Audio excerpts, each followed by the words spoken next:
I'm Anna. And I'm Ben. And we're AutoSave. Welcome to our channel. Today we're watching Attack on Titan, Season 4, Episode 17. I am excited for a few reasons today. One, Attack on Titan, where we ended off, was incredibly awesome and cool. Reiner. Second reason. Reiner! Second reason, Anna has been away for about a week, so I haven't really even gotten a chance to talk to Anna much. And hey, what's up? Hi. This is like one of our first times to sit down and talk, and it's about Attack on Titan, so I'm excited about that. And thirdly, last but not least, we have an MP3 from our friend Noah. Noah, I have known Noah since kindergarten, and he is my best friend, and I miss him because he doesn't live around here anymore, so we don't get to talk a lot. But I'm always happy to hear from him, so I'm really excited about what he has to say because I don't know. He's a great guy. It must be good. Yeah, everything Noah says is good. But okay, you ready? Mm-hmm. Okay, let's go. Greetings, Cicerone Noah here. New OP incoming. The following passage will address whether or not Banana will watch it. I've known Ben for 22 wistful years. In that time I've observed, taken part in, and been an audience to several sports he has played, as well as video game tournaments he has competed in. Yeah. Therefore, I am uniquely qualified in understanding Ben's very mediocre, slightly average reaction time. I believe it would be a challenge for him to look away and turn the audio down in time for every episode's OP, to adequately avoid everything. A challenge that Ben would most definitely not be able to meet head-on, like most things in his life. Even if Ben was well endowed, especially in terms of reaction time. That's not the term for that. I would still suggest that you should watch this opening. You are here. You are not dumb. Anyone who has listened to your guys' discussions know that. Enjoy it. This one is good. I felt a little, targeted. I don't know. I thought it was great. I especially want a cat poster, that says "You are not dumb." Okay. I'd appreciate New opening. That makes sense. So does that mean, A new opening that has is quick. That makes sense. So we're on at the, break the fourth wall a little bit. We're on Crunchyroll right now because we went to watch our next episode on Funimation's Blu-ray version, and it wasn't exist. there. So we pulled up Crunchyroll. I'm assuming maybe it hasn't been released, but that makes sense that there'd be a new opening if it's a different part, in season part 3. 2. I'm trying to put behind me this unwarranted attack. But I'm interested because I feel like from the beginning I've made it pretty clear where I stand in terms of openings and spoilers, but throughout our time watching this show, there have been openings that I think have been beautiful without spoilers or stuff that could allude to things in the future without being in your face that I appreciate as an opening, especially for an anime, because you can only ask for so much in terms of spoiling things in an anime opening. But there have definitely been moments that I'm happy we haven't watched a couple. Especially when we watched it back once we had seen the exactly. action that took place in the opening. God, it was season 3, part 1 or 2. The one that Reiner and Bertholdt were on the wall, and it was oh yeah, Aaron, by the way, I'm the Armored Titan, and he's a Colossal. That opening that we watched after the fact, we had a shot of Reiner and Bertholdt back to back on the wall. Mm-hmm. And I feel like we had no real context of them being who they were. Being highlighted on. Why are they being highlighted right now? And then I believe there was also shots of the Colossal and Armored fighting exactly. Aaron. And I think that my biggest issue with that is where we were going into that. We were on this very, small, all things considered, expedition away from the rest of the walls. Mm-hmm. So I feel like I could very easily assume that it was going to be possibly in the group of people we had. And I cherish that moment that we found that out. So it was so, I still would love to have that scene with the subtitles framed. Yeah. It's still honestly probably my favorite moment in the show to date still. just in delivery was fantastic. But it's interesting because, like, in that sense, I wouldn't want to have, like, known or guessed that or anything like that. But he said that you're here and we can't find the Funimation thing. If we're caught up here, right, that's the assumption I'm making. Is it... What could they show that would be as big of, like, a... for lack of a better term, wet blanket as that opening we were just referring to. I feel like there are things like, okay, personally, I feel like this show isn't going to go on for 6 more seasons. I feel like if I had to make a bet on whether there were like 6 more seasons to go or 1 more season to go or 2 more, like, are we nearing the end? I would probably put my money on that. In the way that things are kind of getting wrapped up. Yes. There are less questions now. All of the players kind of are aware of what's happening now. There's no one that's really in the dark anymore. Everyone in the show seems to have questions answered themselves for most things.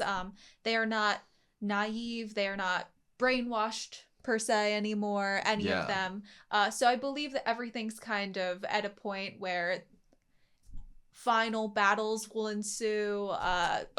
Here's an interesting, probably incorrect way to put it. I think I'd be okay with seeing what's to come as long as I have assumed that it's going to happen, and mainly is I don't want it to give me hints for any possible plot twists. I think the plot twist is what, like, the whole Reiner whole thing was. It would have to be things that I feel like the most viewers would have already seen the breadcrumbs for, and already started to maybe theorize or assume themselves. Something so completely crazy that you would guess upon seeing the opening. I don't think that would be something I would love to see. Maybe if it was hidden in the opening and I wouldn't understand it until later on in this part. Like if Historia had her baby and we got to see, like, her birth in the opening and then, like, the baby actually being, like, fucking Eren or some, like, I'm trying to think of crazy shit that doesn't make sense, right? Like, some crazy, wacky shit that I couldn't think of, right? Like, that, like, that portrays itself on screen, like, I'd be upset about. But also, like, what comes to mind first for some reason is we've talked about a lot if Falco and Gabby are going to get the Armored Titan.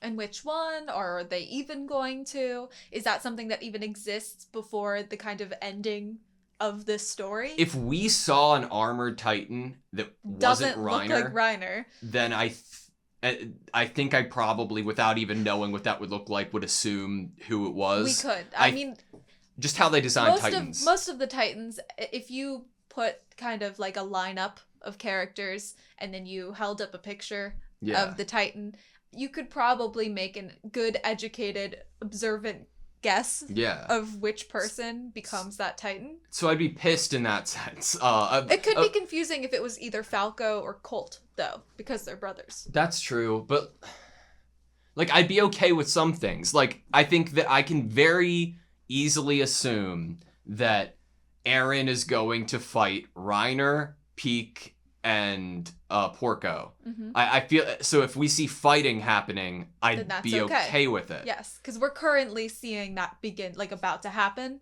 So that wouldn't really be a spoiler. If we saw the Orangutan, I don't think it would be a spoiler. Because I do. We know because the last thing, I mean, it's on a line. Like, it's different than if we saw Reiner and Eren fight right now, because we know Reiner's there. It's not a spoiler that Reiner's there because we literally saw he was there.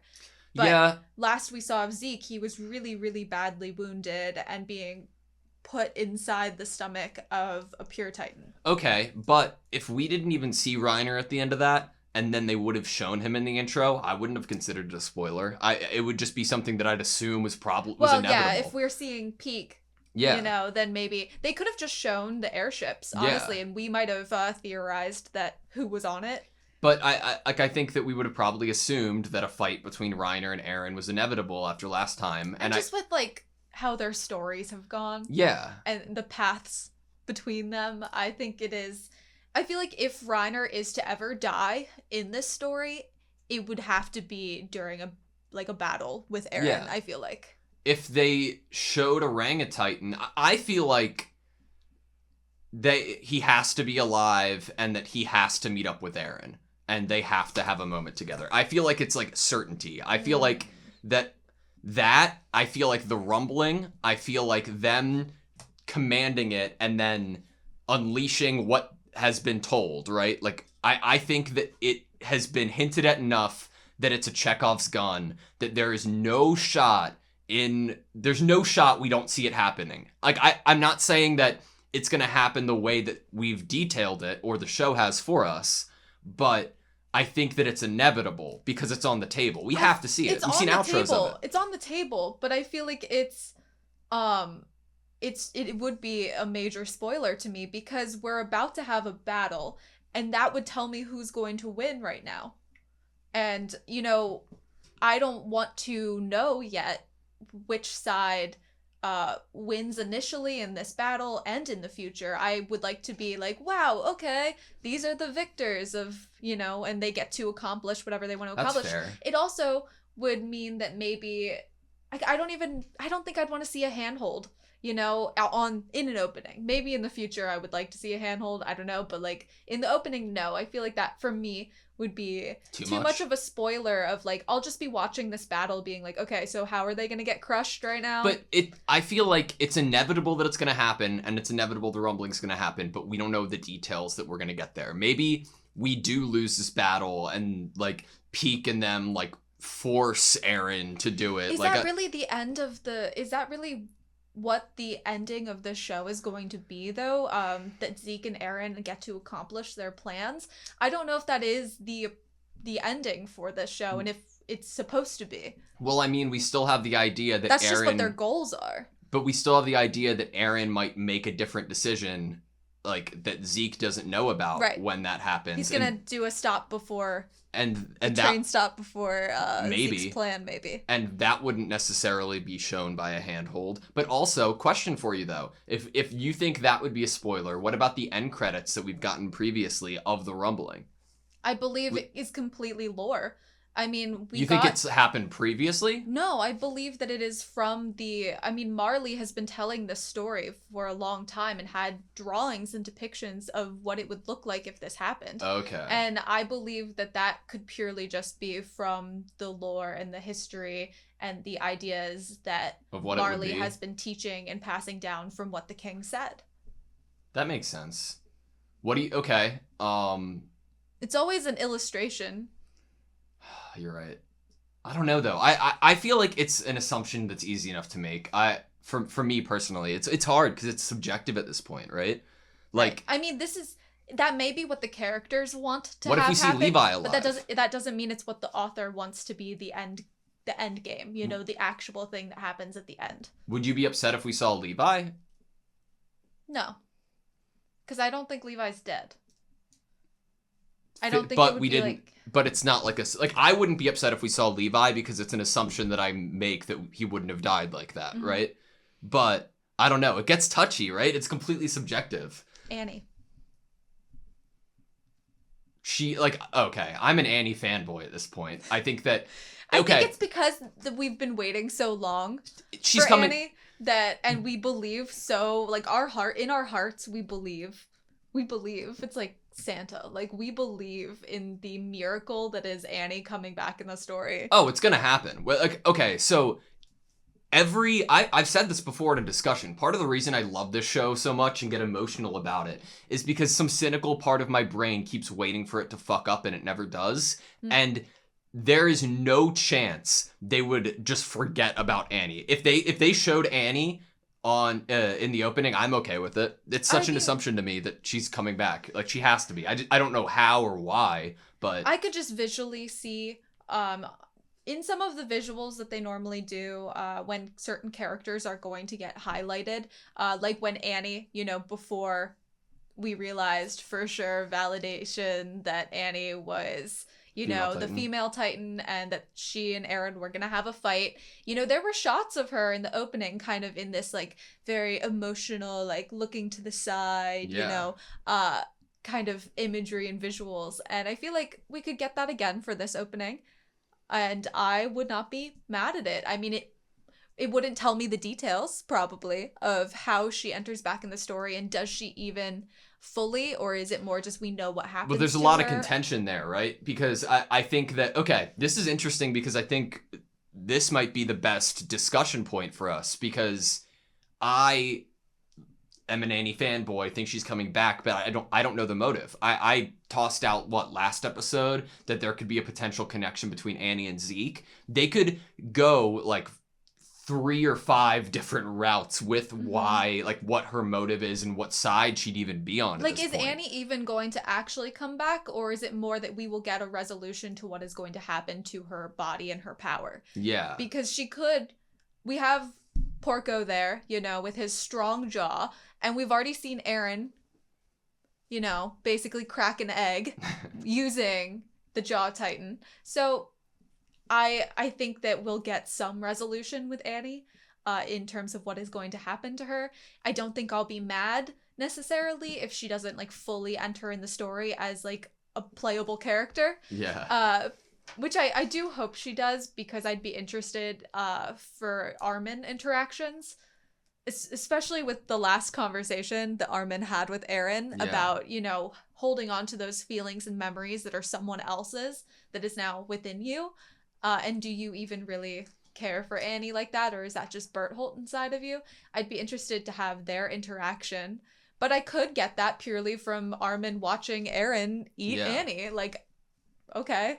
I wouldn't like that, but I could get, I guess, what I wanted, which is to see Armin react to Annie. Yeah. There was some line that we had last episode towards the end of Armin being like, it's like, oh my god, it's happening, or the sounds. That could totally have been like Armin thinking that the rumbling is happening. Right, rather than Peak and everybody else arriving. What in his mind would make him think that Marley was there yet? He hasn't had any context clues that Marley is there, but he does know now what Zeke and Eren's plan is. I guess the only thing that he'd have to go off of was Yelena's reaction. But I don't know, that I would love to know more about what Armin's thinking about right now, because we had that very odd, interesting reaction to the news that Yelena said. That I tried to break down in terms of like his word choice, and what it actually would mean, and does that mean he necessarily agrees with it or not? I don't know. Which I tried to break it down as much as I like possibly could with my like brain that wants to analyze things and try to figure out intentions behind word choice. And I don't know if I did a successful job. I don't know if I've cracked the code of Armin. I don't think I necessarily have, because there's a few ways that he could. I am not Armin. He is a fictional character, and as much as I feel like I know what he's thinking or how he's feeling or which way he would lean on an issue, he's a fictional character and he could surprise me. I've been watching the show Severance, and it's like, just without any spoilers or anything, imagine like 2 different parts of your brain, and each has their own like form of consciousness and opinions.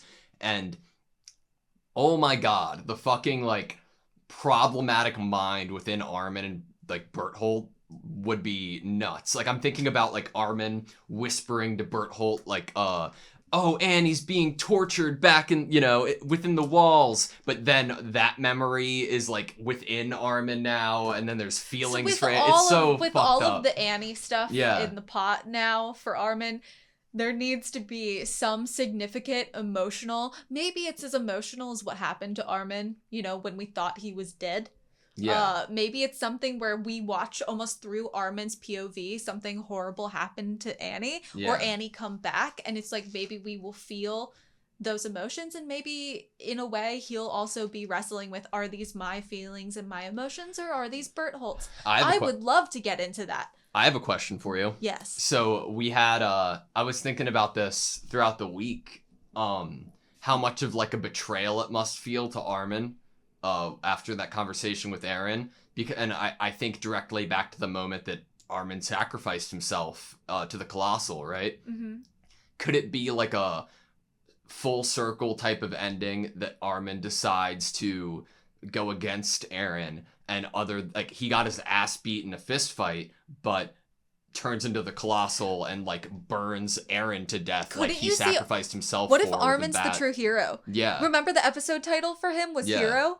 Maybe, I mean, like, Armin for us this whole time, he's been kind of an observer, kind of a follower to some extent behind Eren. And we get, you know, him being told by others of his talents and being, you know, nervous or anxious to use those and know that there's a lot of burden on him if he makes the wrong choice. And he's had to struggle a lot with that. But then we get that episode title of Hero, and then we get a conversation between him and Eren where they're talking about, you know, being a follower or a slave to someone or something. Yeah. You know, maybe Armin really he's the character we've been given that I think is being given to us as maybe the most righteous or like righteous or correct, maybe, Yeah. in, you know, in maybe our morality. I don't someone know. to put on like a moral A pedestal of some sort. Yeah. The one who wants everything to be perfect and okay and butterflies and Yeah. roses and everyone to be happy and no one to... He wants to have conversations. No more He wants death. to talk it out. Yeah. You know, and he gets that whole conversation with Eren, and maybe it's supposed to be that Armin is the hero of this scenario. Eren's like an anti-hero. I don't know. Like I'm thinking back to that outro. Sorry, last thing. Of like what I'm assuming is the rumbling and how they all looked like colossal titans, and I'm wondering how I that would believe mix it's because in. they all were that tall. Yeah, but they all looked like it too, and I'm like, how does that come into effect when it's like not the colossal titan? Can you change the genetic makeup to make everybody into something that could turn into something that big? Right. I mean, with this whole conversation piece of being able to change anatomy, like there are so many. How much like customizable is your Titan? How many unit, skins you know? do Like, you have? How Yeah. many skins do you have? But I think I just thought of something through that conversation. If they show Armin in colossal form within this fight that's about to happen, is that any type of spoiler? I mean, right now he's locked up in the dungeon underground. Do you think at all that he would enter the battle? If they show Colossal Titan in the city, it's a spoiler. If they show that I would be unhappy with. If they show him outside of the city as the Colossal, it's a spoiler that I'd be happy with. Because the implications of him turning into that within the city implies that he has made the conscious choice to destroy the city, whether pedestrians are there or not, or civilians, I mean.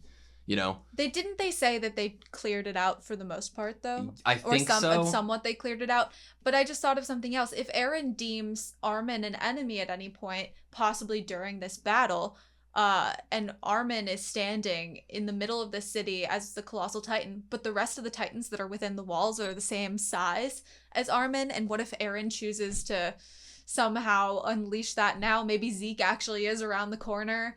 Maybe Historia's like disguised herself or something. What if it's like a dud? What if it's like the argument, would you rather fight one colossal sized Titan or like a million, the rumbling of like 1 foot tall colossal Titans? Like they're just like a bunch of little colossal Titans running around, you know?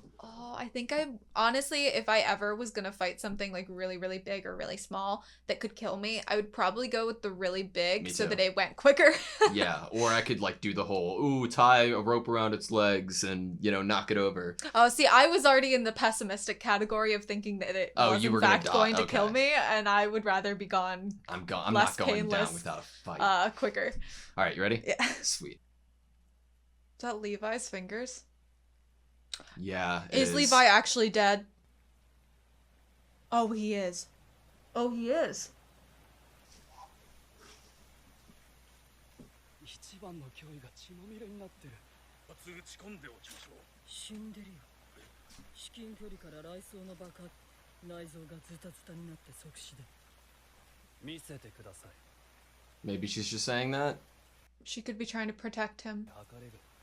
見せてください。 Maybe he's not dead. Yeah. Orangutan. It's like sucking in power. Healing. The Beast Titan's about to appear in front of you. Oh, and the light coming out like in that. Oh, and Yelena thinks they're so godlike. Oh. Like the drop. I love that the rain stopped.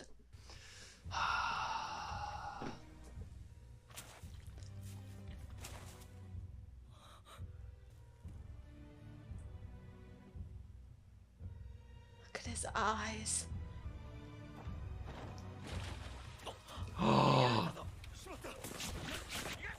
He's not dead.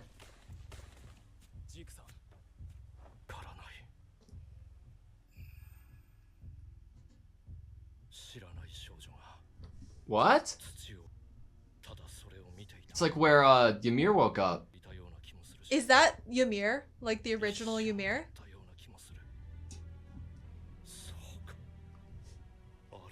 Like where all the Titans intersect?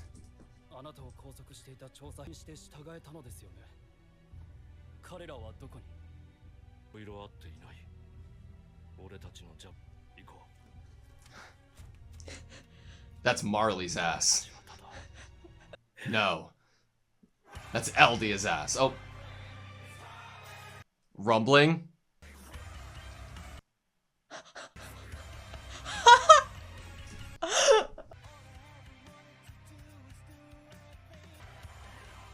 Annie?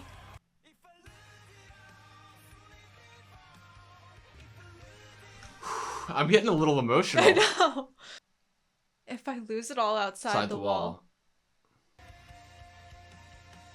I don't want anything, just you two? Is that what it said? That or Mewtwo. Yours makes a little more sense. All I wanted was I to feel say like I for just need to end the episode now. Oh, I know. Oh my can god. can we just talk about that? Discussion just about that. Oh. But maybe we shouldn't. What just happened?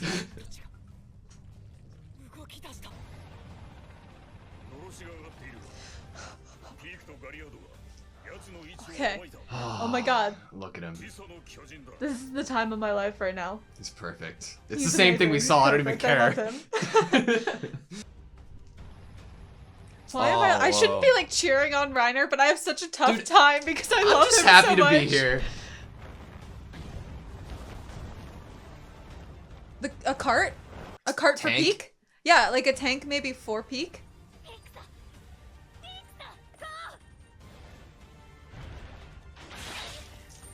Oh! I mean, that's fair. That reaction was accurate. Jesus!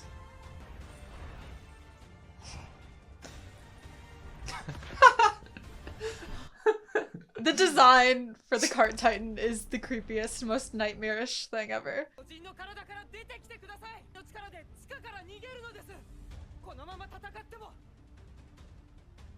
I don't think he's gonna want to do that. His like whole arms now. I know. Oh!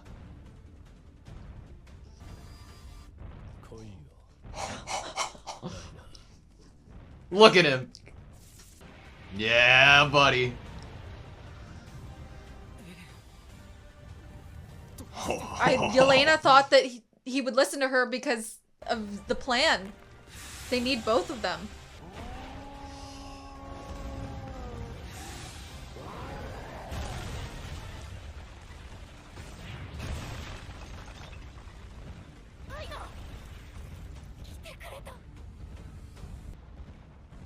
I would just stay completely inside the mouth. You know? Like, I wouldn't be underneath the teeth. I think that is a silly mistake. It's the tank thing. For Peek's back.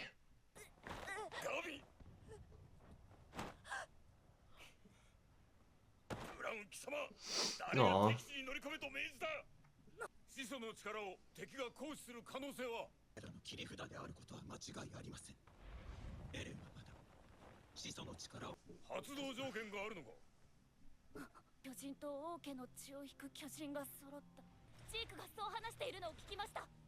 王家の血湧く巨人ということか。母者が両親なら、あるいは彼の特別な力にはジークの不在と関係があるならさせてはなりません。 Love the idea that there's like a ladder for people to climb up. 守る盾ではない。今我々の Fate of the world. 命運が問題を先送りにはしない。 Everyone thinks they're protecting the fate of the world. 2,000 years of malice.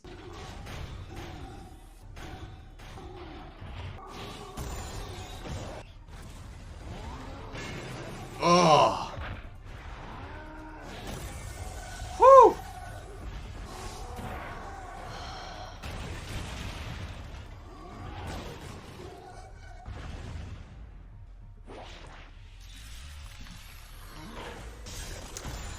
He has Warhammer. Oh, we haven't seen it. 俺の町を蹂躙した者。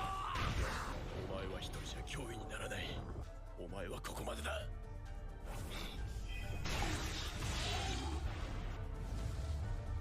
What was that? 大層を食らわせてやれ。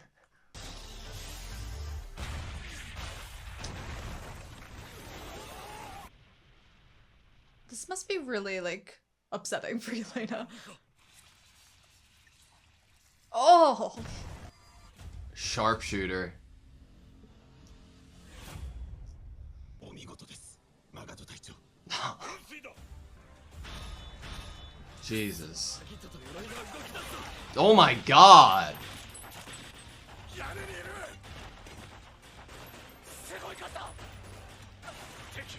Does Armin enter the scenario? Is Yelena gonna go get him? Whose side would he even be on? Aaron's?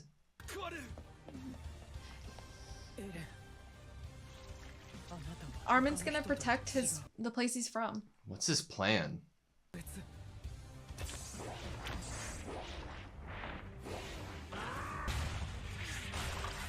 Oh! Is Aaron even in there still? That's a good point. A new hero? The word hero? A hero to save the world? Armin.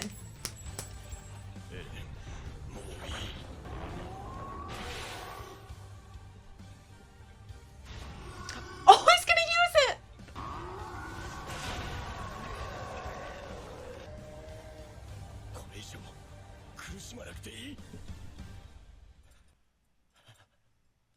Is it on Young Compone? マーレ軍が飛行船で空から攻めてきた。アギと車力が同時に。それをエレンが一人で必死に上がり。 Mikasa's like gonna activate, you know?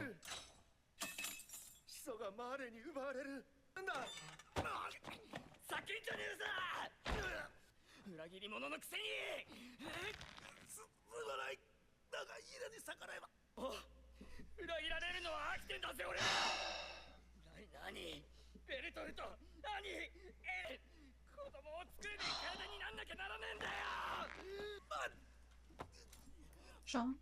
Armin. 話を聞こうよ。ワインのことや安楽死計画なんて他の義勇兵と同じように。本当だと思うぞ。義勇兵にワインのことは言うなと。俺たちはパラディ島を発展させて一緒にマーレを倒してほしかった。この島のみんなのために尽くしてきた。あると信じていたからやれたんだ。子供は未来 I love Onion Capone. が実現してしまったら。 What's the point of all your effort if you're throwing away your future? 信じてくれ。君はこう言った。人々は皆求められたから存在する。いた方が面白いからだってね。君という人は I love that line of his. 反した姿勢を見せてきた。おにゃんこぽん。 Armin is the hero. Armin is the hero. It's gonna be like 3 different wars happening at once. 計画は阻止するんだ。この島を世界から守ることはできない。じゃあどうしろって。一度は地ならしの威力を世界に見せつけてやらないと。ああ。はどうしたい？エレンを助けたいの？助けたい。 Who is that though? それはきっと私がアッカーマンだから。 She can't trust how she feels. 自分の意志じゃない。 God, that's a mindfuck. They don't know it. それはえた嘘だと思う。 Is Armin kind of lying here, maybe? 私が時々頭痛を起こすことは本当。 But he lived with you. What if he noticed? エルディア人が子供を作れなくなることをエレンが望んだ。ありえないだろ。あのエレンだよ。じゃあなんでジークやイエレナに逆らわないんだよ。 It's not time yet. いいからだよ。エレン次第だ。エレンはイエレナに話を持ち手段を使ったかわからない。だが承諾したと見せつけることができたなら、地ならしてこの島を守ることができる。50年は誰にも手出しされない。 Armin's like what I'm trying to tell myself. I know.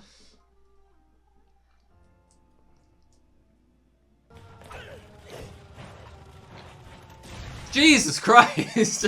Oh my god! Oh! Oh!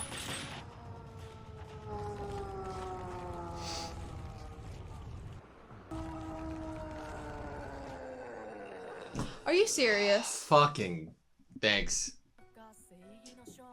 Are we watching I don't know. the outro? Let's do it. Okay.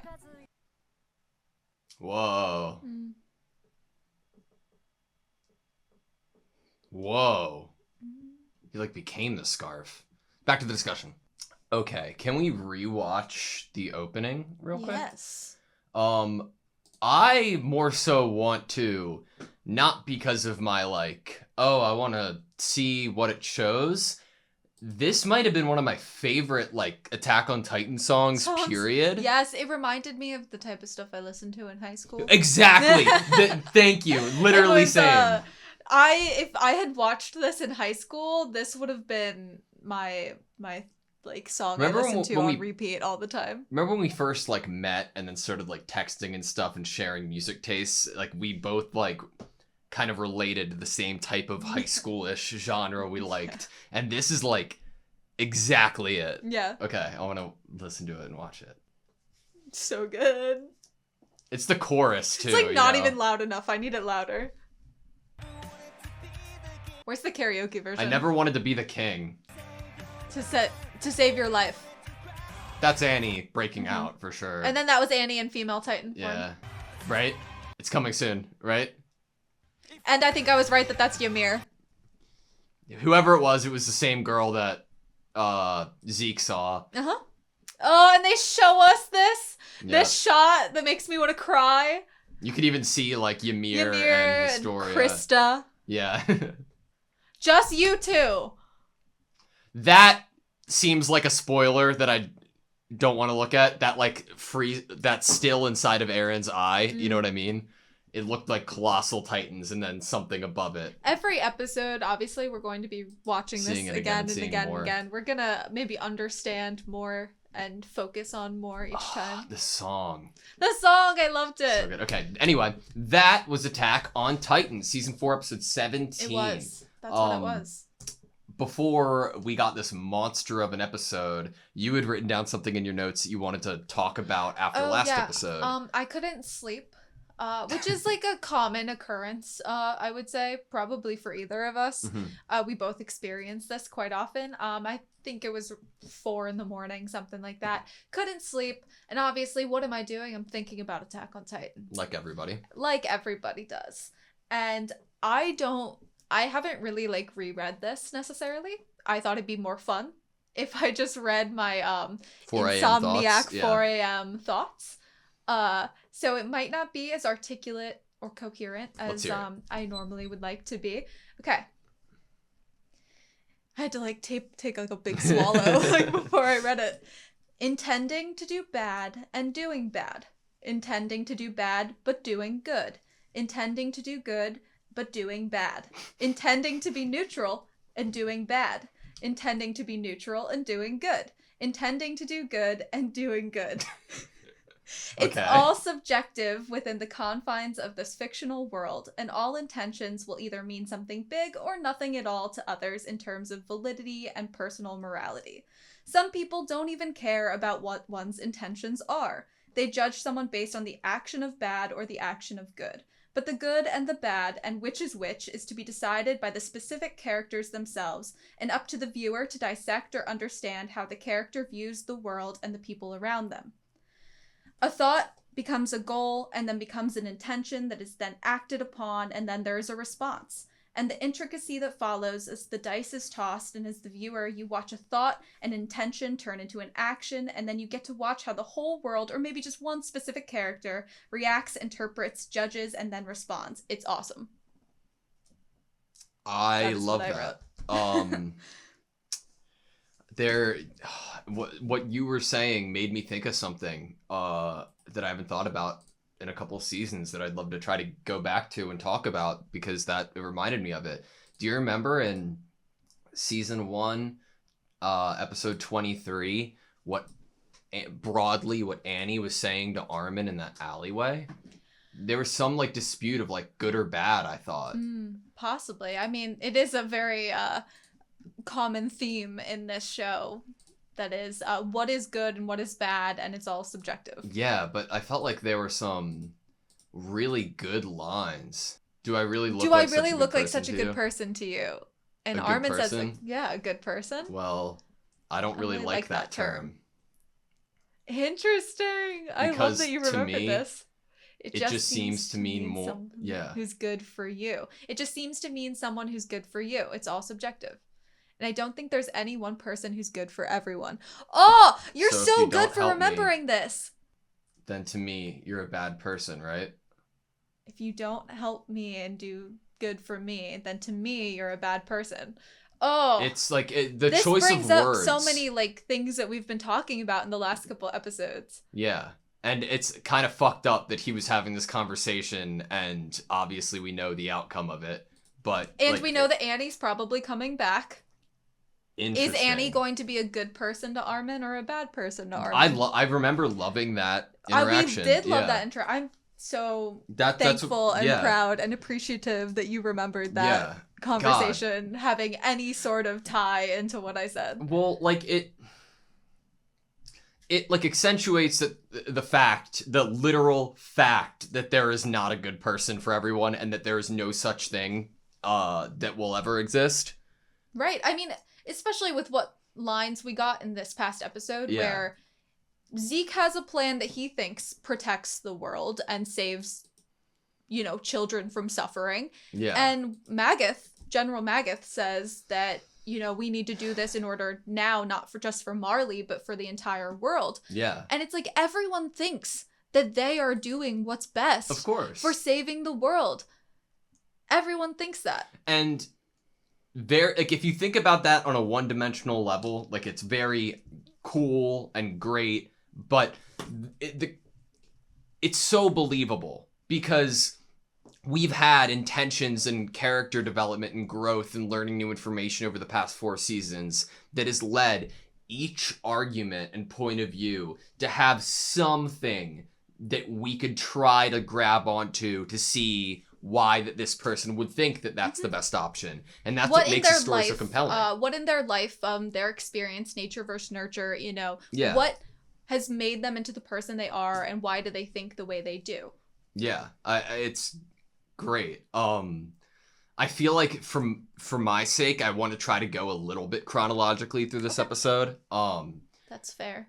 Levi is kind of alive, I'm assuming. It seems like Hanji thought that there was a possibility of either keeping him, I guess, on like a life support terms in order to maybe turn him into a Titan to eat maybe turn him into a pure Titan and then keep him locked up. So if you had anyone to eat, you could just feed him to Levi. Like that could be a plan. What? Because he looked kind of similar to Erwin, to be honest. Actually, so what I was just about to say is that you know how Mikasa apparently has this, like, lineage that forces her to protect somebody, and that person, for her, is Eren? Mm-hmm. Does Levi abide by the same rules, and was that person Erwin?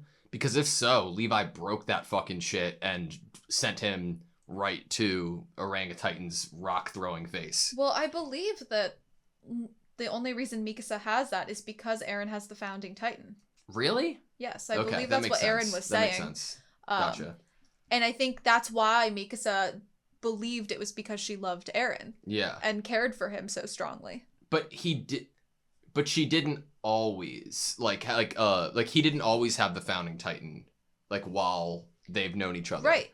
So you know, in that original childhood memory, why does Mikasa... I think the thing is, I know you want to go in chronological order, but you did ask a question, so I'm going to answer with some evidence from this episode.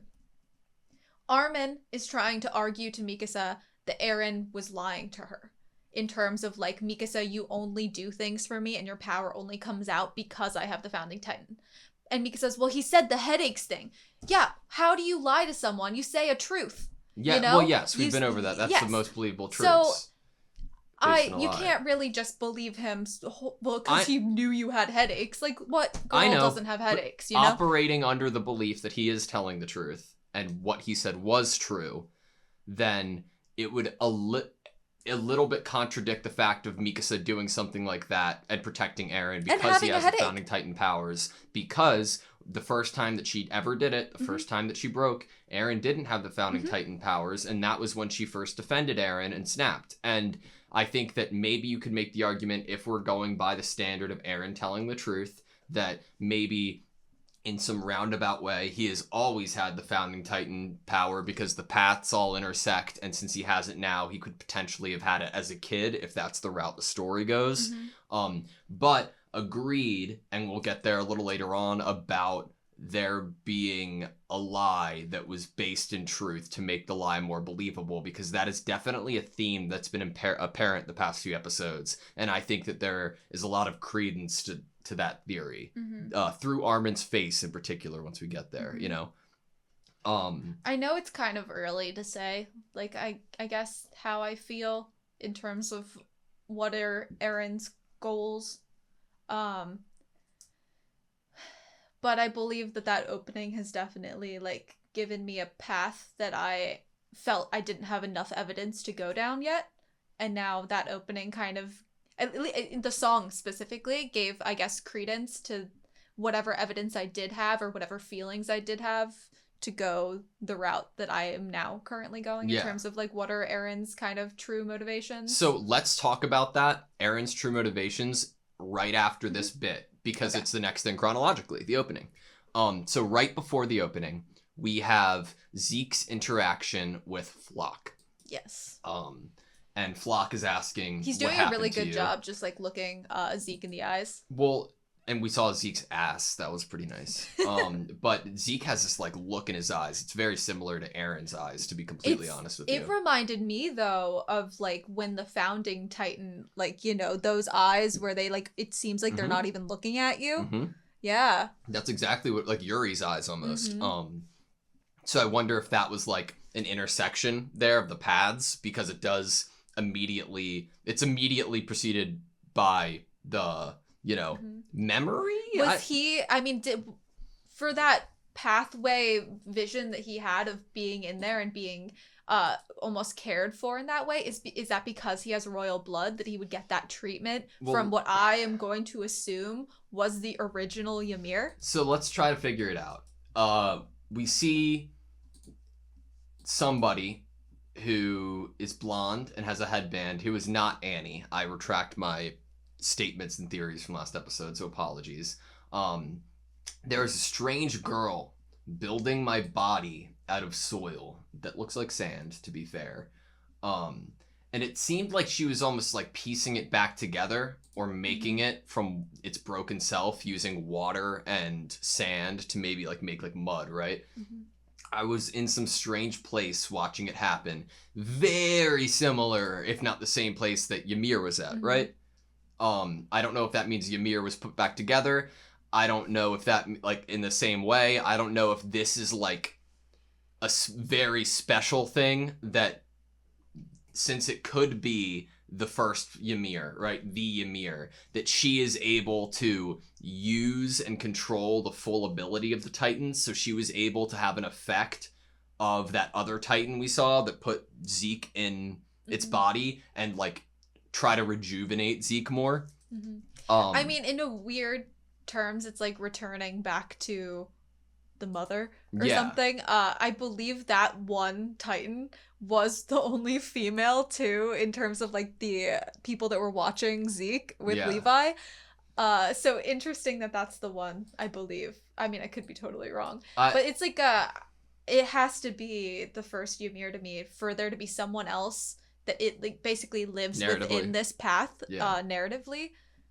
The- And for Zeke to be the one that sees it and is pieced together in a way, I feel like ties to the royal blood. Yes, I agree. And the paths, like, and the vision of, like, it looks like Aurora Borealis almost. To me, it's like, okay, these are all the paths and they converge at a point, right?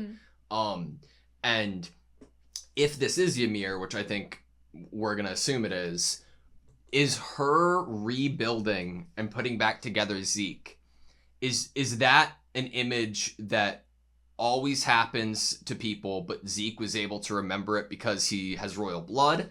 Was it Ymir still having some consciousness and deciding that she wants to help Zeke to further like a mission in particular? Like why are we seeing this? Why did Zeke see this? It could be a fun route to go where he wants to get rid of children, but to Ymir, they would all be her children in a way, especially the ones of royal blood. So it could be a fun route to go down if you thought of it from like a "you are my child" standpoint. Yeah. I think that it could have. I don't honestly. Maybe it's purely just that he has royal blood that he was able to have this experience, seeing her He's like been that. hurt before, probably not to this extent, but Probably not to this extent. And there was also the visual of being put inside another Titan. It's interesting Which because I don't know if it was purely like a protect my body while I heal. Like it could have been more than that we don't. I mean, Zeke's the character that knows more about Titans than any other character that's currently like alive and telling us anything on the show. And I don't know if he's shared everything with Eren, but also Eren's not spitting facts at us all the time. Do you think Eren did this? Do you think Eren was the person who like could somehow sense that Zeke was hurt and he needs Zeke, so he used the Founding Titan's power to like intersect or connect and like help him recover? I mean, it's always a possibility, but then I also would go to the territory of Eren doesn't have full control over the powers. That's and we you're don't, very I right. think at Yeah, the I'm moment, sorry. as a viewer, we don't truly know exactly how much control Eren has and what he could actually accomplish on his own. Yeah, without we're the still royal waiting, blood. I Yeah. think, to see If what there's he anything. if he can do everything by himself or how close he could get Like, without someone of royal blood. we've been told multiple times he can't do anything in regards to the using or utilizing the power of the Founding Titan unless he is touching a Titan or somebody with royal blood in that sense. But we have gotten a lot of context clues or kind of foreshadowing that either that is going to inevitably happen, that he does come in contact with someone royal, or he doesn't need to. Because we had Gabby telling the Marleyans about the fact that you need the Founding Titan and royal blood together. And we have, I don't know, Armin saying to everyone that, you know, Eren still has the Founding Titan. It's his. So we did get a few people saying things in this episode that could lend itself to the possibility that either Eren can do something wild and crazy that we didn't know he could do yet. Yeah. Or he does come in contact either with Historia, her infant, or Zeke. I think that's fair. On to Eren's motive. What do Eren's you think? motive. We're at the OP, so you alluded to this maybe giving you more context or more confidence in where you think Eren's mind is at. I like romanticized things, and I don't mean that romantically like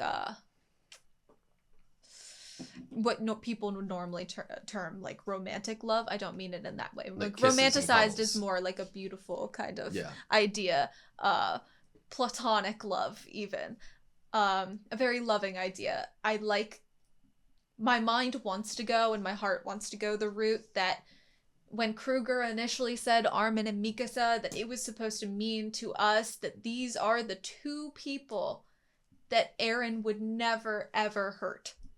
You know, that for those two names to be said, the part of me that wants to romanticize Eren and his motives in the story, it is that those two, I think I even said when he was mean to them that maybe he was just trying to create some distance, say something in order to evoke a response from them that would either protect them or put them out of harm's way. maybe he wanted to have them locked up so that they couldn't interfere and get themselves killed trying to protect him or trying to fight against him or something. And I like going the route that he is trying to save them, specifically the two of them. Why does, if we think about whether someone is selfish or not selfish, Aaron has never wanted any of this that has happened to him. It was put upon him. And I could see as a character him be like, I am going to be selfish. I don't care about saving everyone in the world. I want to save the two people that matter to me. And no matter the cost. No matter the cost. That I want to save and protect them. Because I don't know everyone else in the world. I don't love everyone else in the world. And I could see Aaron thinking that way from knowing him, childhood Aaron, and on. I could see him being like, if I could do anything in this life, I would want to protect the two people that matter to me the most. I can completely see that. I can completely agree with that, especially Lyric supporting it. Lyric supporting it. I think that you could make the argument that everything Aaron has said is based in truth to make his lie more believable, to, in a roundabout way, protect Armin and protect Mikasa and inevitably, make a world where they are able to live and thrive without worry, no matter the cost, no matter the infliction onto the rest of the world. Because, like you said, Armin and Mikasa are his world. He doesn't give a shit. And he has the founding Titan power. And what have we heard from people that have the founding Titan power? That they know that it is inevitable that there is going to be more conflict and more suffering. Always going to be war. And, if you're in such a pessimistic mindset and you think you're walking through hell and you're wondering if you're going to enter into the light and it be another hell, if you could just go out trying to protect the people you love because that seems to be all that's in your means. Yeah. And that's what's most important to you. And you will have no regrets because you protected the person. I mean, Levi did say to Aaron, like, do things to make sure that you do not have regrets. Like, at the end of the day, before Anyan Capone got down there, everybody minus Hanji, Levi, and rest in peace Sasha was safe in a basement. And I think that argument could be, like, made, that this is the reason he's doing everything. Is that why he didn't leave? Maybe. Yelena was like, go and meet with Zeke. And if we're going into this territory of Aaron, his main actual focus and goal is protecting the people he loves and cares about, he's not going to leave them not defended in this building in cells with Marley coming in. He's going to be like, I need to get Marley out of here so that they don't take my friends captive or kill them. Yeah.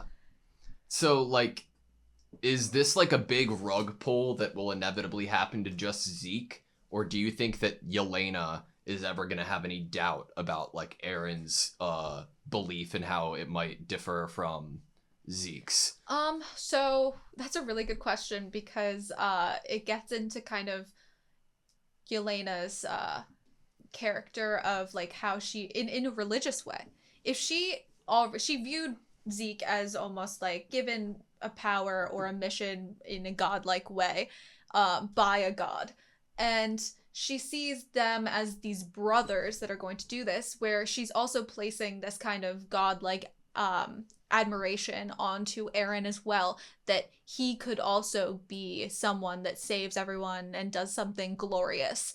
And she said what she says when she watches him is she seems both scared and shocked at first, but then it's almost like she's in awe, and she says he's special. Yeah.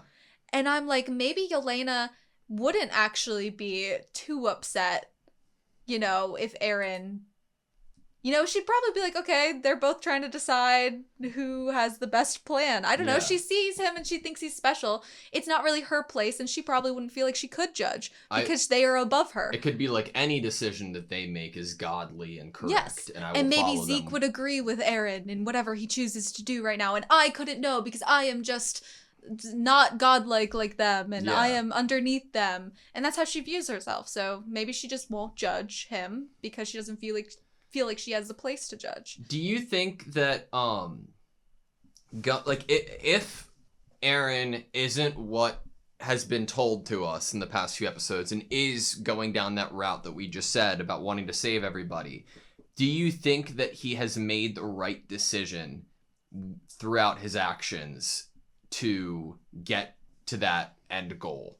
Like, do you think that you could see his actions being justifiable at the end goal of protecting everybody? Because I don't know. Like, Well, I mean, everybody's still alive minus Sasha, so I guess. just but... I mean, like, on justifiable maybe to some of the characters, but not to others.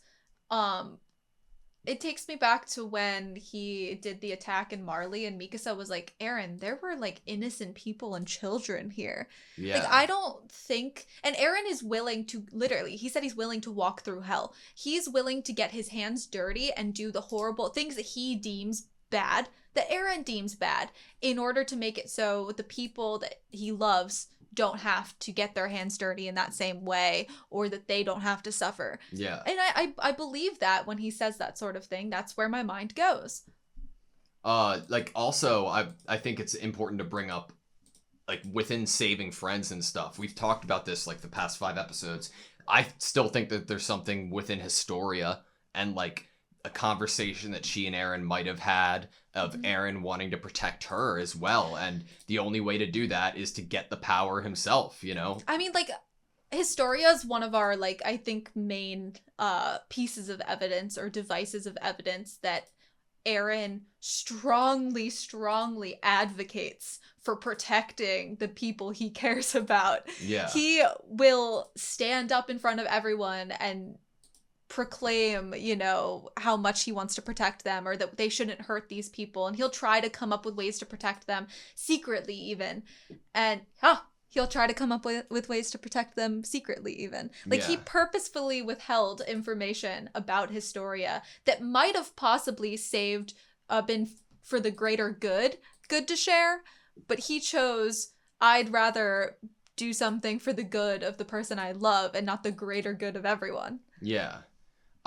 I'm wondering if like, okay, can I go down like a crazy Ben rabbit hole? That's sure. I mean, sorry. it's kind of entertaining sometimes. Sometimes. And sometimes I think, you know, I get on, you know, that with you, and I'm like, okay. Other times not so much, but they're all entertaining. Do you think that in season 1, episode 6, do you think that Aaron's eyes were like green? I'd have to rewatch it. Like, I have a little bit of it pulled up here, but Crunchyroll isn't loading too much. They're kind of the bluish they've always been in certain shots. But then when he's like closing the door, a little bit, I feel like maybe. I don't know. Anyway, my theory, I guess, was that, look, there it kind of does. Regardless, my theory was that in this episode we see Eren accessing something. Something happens when he's getting bombarded and his from eyes change colors. Yeah, from, just to give it context, Porco and Reiner. And when he's getting attacked, he's like, we're like, oh shit. And then his eyes change from blue to green, which seemingly gives him more power or more resolve. Interesting colored eyes with the Titan powers doesn't come as total, you know, shock and confusion, because of how the eyes of people that get the Founding Titan change to these very, like, ethereal, like, icy blue, purpley, you know, business going on that's, like, really pretty and kind of creepy at the same time. Yeah. So, like, I guess where I was going with it was if that they were a little more green in a moment or something back then, when we got that Mikasa flashback, it could have been like the Founding Titan powers within Eren activating to like make him do this violent act in the first place and act as he did, so that it could activate Mikasa's like inherent Ackerman abilities, or even he could use his control over her. I mean, it could be interesting, because if Eren knew that Eren wouldn't survive this, if future Eren knew that young Eren wouldn't survive that interaction unless Mikasa acted. Or that Mikasa would have died and he needed Mikasa to further his own goals later, or to save Mikasa Or later. because he, wants Mikasa to survive Yeah. and live. Then, like, what do you think? Maybe there's a shot that founding Titan Eren could have influenced. I mean, Mikasa's green. Not that that does anything to my argument, but I think that it could be an interesting point, right? Could be. But God, I love the show so much. But yeah, so his eyes definitely changed blue Yes, to green, definitely. and then he got a power boost or something. It's almost like, do you think that like the founding, like Ymir, like the first Ymir had an effect there? Maybe? I don't know. I'm not gonna say. I think I know so little about the founder, the founding, the Ymir that Yeah. all the subjects follow. We know so little about the actual truth of Ymir. We only know what history books that have been written by biased parties have passed down. That's true. And this is the only thing that I believe to be true about Ymir, that I believe to be true, is purely what Ymir looks like, which from what we saw in Zeke's kind of pathways vision. Yeah. I feel like that is the only truth I know for sure about Ymir. Like, some people think that Ymir was given a power by a god. Some people believe the power came from the devil of all earth. Like, so we kind of got these folklorish stories of Ymir and how all of the other Titan powers came to be. And we have been told time and time again that either memories could have been erased and histories are forged by the victors. So that is the only thing I believe at the moment to be true about Ymir, is what Ymir probably looks like. Yeah. Or looked like. I wonder if there's inevitably going to be like a bookend with the scarf. Obviously, we had like an intent, like a focus on it in the outro. I as wrote well down as... stuff about the outro, so once we Yeah, get to it yeah, chronologically, true. I'd love to talk about that as Last thing I well. wanted to mention about Eren in that little bit, I don't remember if I mentioned this to you privately or on camera or not at all. Do you think that, I don't believe this is true, but I think it's an interesting like thought, that Eren's life is extending for each Titan that he eats? Like, it's another like 13 years or whatever for each like Titan that he gains. That is a good question to throw into the mix. Does Mhm. it? But, the founding Titan is the main one. Yeah. So maybe if you got the founding Titan now, it'd be 13 years in the future, because I feel like the founding Titan's the strongest, most influential one. Yeah. But I think that's an interesting way to go about kind of, does this impact how long Eren is alive if, each Titan power you live for this many years after obtaining Maybe it takes more away from you. Who knows? Honestly, I like that kind of idea, but I also think that the characters in this universe would not know Yeah. the truth to that, which is also fun, because we could also learn things about Titans that Zeke doesn't even know. Yeah. Maybe Zeke is getting in for a surprise of his life about something he didn't know about Titans. Yeah. Do you want to read the mid-roll? Sure. So I believe the mid-roll came right after either Peak put on the Yeah. gear, or sometime with Peak, It was after Eren got shot in the head. Yes. Okay, so information available for public disclosure. Anti-Titan gear. Following the raid on Liberio? Liberia. Liberio? The library. I don't think I've ever actually said it. Where the Cart Titan's turret gear was damaged, new gear was designed to defeat the founding Titan. Oh. It improves upon the anti-Titan artillery appropriated from Mid-East Allied forces, but by being designed to penetrate through even Titan hardening. Wow. So they took, once they defeated the Mid-East Allied forces, they took what those people had invented, basically, that was super, powerful. Yeah. Anti-Titan. Like, they were saying, even Marley That's was, like, worried interesting. about this kind of, like, military progress that Yeah. other nations were making against Titans. I believe they were even saying things along the lines of, in the next, like, 10 years, are we going to be able to use the Titan power anymore in war? Is it going to do anything? Yeah. Huh. I kind of And love so then it. Marley takes that and fine-tuned it in order to get through hardening. Interesting. It's cool.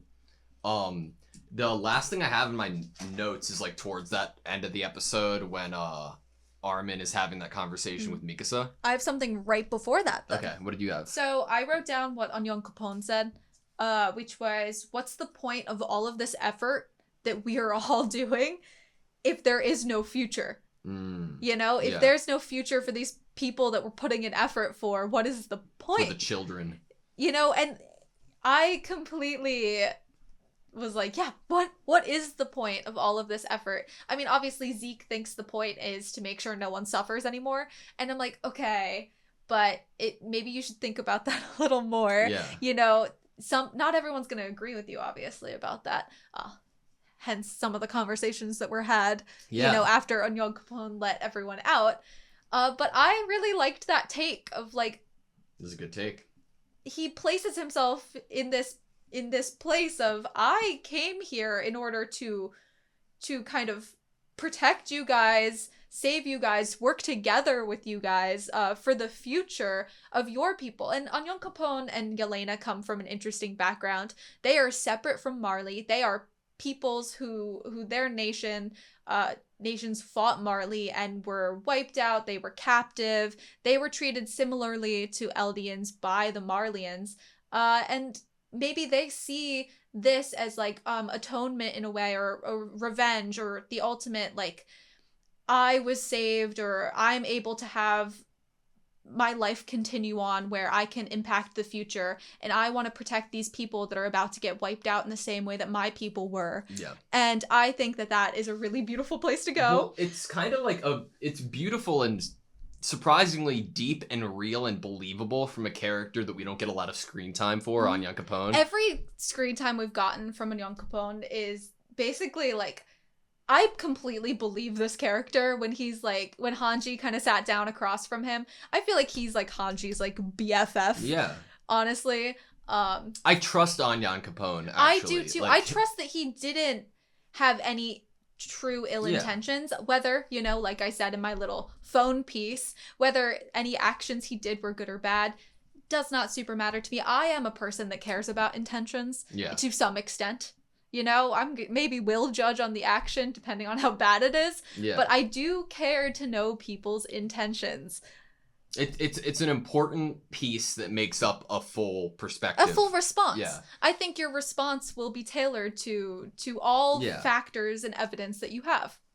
Okay, so I wanted to talk through some lines that Armin had to Mikasa and Mikasa had to Armin, and then it ended in something that I thought was like a weird face that Armin made. But it starts with Mikasa holding onto the scarf and saying that this is not my own will. And then Armin says very quickly, I think Eren lied and made that up. And okay, hear me out. Armin is a very smart character, and we've known him to be very well thought through. And I think it's almost funny at how blunt and without evidence or supporting, you know, context, Armin's just like, I think Eren lied and made that up. And then it continues on with, but it's true that I get headaches from time to time, which is true. We've seen many headaches that Mikasa's had from time to time. Why do you think it's a lie? Yeah, do you know you know, maybe that's something that anatomy has already been changed. Maybe Eldians can't get headaches, and that's why this is such a big deal. Maybe there's another reason for the headaches. Maybe it is partially what Eren said. Maybe it's something that we don't know at all yet. But again, it supports the whole, you need to put in some sort of truth within the lie to make it more believable. But what I wanted to talk about was like Armin's response to Mikasa here. Like, okay, I think Eren lied and made that up, but it's true that I get headaches from time to time. And then Armin's response being like, why do you think it's a lie? Why? Huh. Like, it's like... I like that Mikasa wants to hear, it's like Mikasa wants someone to tell her that it is a lie in a way that she could actually maybe digest and like latch onto. Look, like, it's like pointing out that it's very interesting for Armin to say something without any like real evidence backing it up. Yeah, this is all a feeling of like he's latching on to this childhood friend that he thinks he understands or knows, that when really we've had like 5 episodes now of him being like, I don't know what Eren thinks. Yeah, but him like saying this very lacking supporting evidence statements, and then there is only one way that somebody like Mikasa is going to respond, which is, why do you think it's a lie, Armin? You're a very well thought out individual. You must have substantial evidence with this. But You Armin's wouldn't claim face, such a thing without substantial evidence. Yeah, Armin's face, it's very like, I'm trying to read into it and trying to gauge your response from what you think it is when it plays out in real time. So without interrupting or saying anything, like, let's look at the screen once Armin first says, I think Eren Line made it up. Made it up. But it's true that I get headaches from time to time. Why do you think it's a lie? Look at his face change. Why? It's like this horror. Huh? You guys honestly think, and it's like, yeah, sure, he goes on to like put like a devil's advocate, like, you really think Eren would do this kind of thing? But the reaction in itself was very like surreal. Like it was really interesting, because like the why to like realization or fear. Is it a realization? Is he being confronted with the fact that he's saying something with no evidence to support it? Is it that he's like, wow, I am always trying to think of like evidence for things before I say it, or strategies and things, but I believe this, and I don't have how do I sway these people to believe what I'm saying? I need to be able to articulate myself in a way that makes them all want to also save Eren or believe Eren. And maybe he's being confronted with the reality that he has a power of his voice, and the power that people trust him, and he can use that. And how should he phrase things? Yeah. How should he try to think of things? And does he need to pull from a past experience, a memory, or is he pulling from inside his heart and what he hopes is true? When I'm putting this together with what happened last episode and his response, I thought it could be an interesting route to go down. If like his realization here, I think like, what if parts of him talk without him realizing it? And this is like him trying to struggle and deal with multiple persons within him and their will and their motives, and what Eren said to him, and how he isn't like completely himself and what decisions he makes. It's like, I wonder if that could be a potential route they go down with Armin's like face here even. I like that. I'd also like to bring maybe like another idea too, just for funsies. Yeah. So we talked earlier in this discussion about Eren's motives, and on that theory or train that Eren wants to save Armin and Mikasa, wants to protect his friends. Eren knows how smart Armin is. He knows how Armin thinks and feels, and I think Eren has a very good understanding of his friends, in the way that I think maybe we should believe they have a good understanding of him. And is it safe to say that maybe, if we're going in the area that Eren purposefully said things in a performative manner in order to evoke a certain response or action from Mikasa and Armin, it could also be said that maybe he knew at a certain point Armin would see through him, or at a certain point Armin would dissect or analyze the things and the actions that Eren has done and realize a true motive or a true goal of Eren's, and it maybe he said things in a way that would further down the line, Armin would be able to piece things together. I think maybe he gave Armin a map or a clue or something in there that Armin could piece together to like, I'm here, come find me. Didn't Berthold say like, come find me or something like that? Maybe. He said like, I'm here, come find me or something like that. I do think there's like a lot long of time supporting ago. evidence to suggest that Eren has left enough breadcrumbs for Armin to pick up to understand a true motive, whether it's in the form of conversation from Eren or conversation from other people like Yelena talking about Eren. And I think that out of all the people there, Armin would be the person most likely to put something together, whether that's true or not. But I think Mikasa is very interesting. And like, do you think that there's anything more than like the symbolism behind the scarf? So I wrote down, when I was watching it, the first thing that really, stood out to me in terms of like, how can I break this apart as if it's a poem, and what type of ideas can I get out of the actions that happen in this outro? I wrote outro scarf turns into bird/freedom. Is the scarf Eren or is the scarf Mikasa as an extension of him? If the scarf is Eren's will, that ties to Mikasa holding the scarf and saying, "This is not my will," as if the scarf is this extension of Eren, this embodiment of Eren, and by giving it to Mikasa, she becomes this extension of Eren, which would fit with Eren saying that Mikasa, does things for him and not of her own free will.